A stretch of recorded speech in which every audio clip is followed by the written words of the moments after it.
Hi friends, this is Mustafa from Marwa Exports. This is another type of Bash Paradiso. I hope you can see this. And here, this is how the material is. Different type of Bash Paradiso, and you can see the crack here.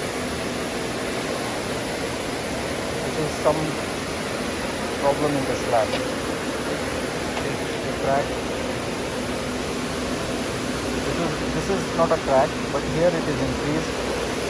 From here it is decreased. That.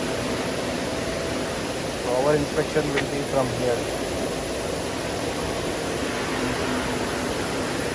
I hope you like this. So you should be very careful whenever you are inspecting the slabs.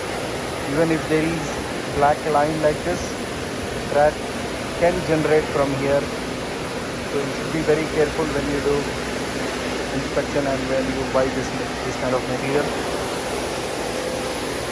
I hope you like this video. Kindly subscribe to my channel, Indian Granite Mustafa. Thank you.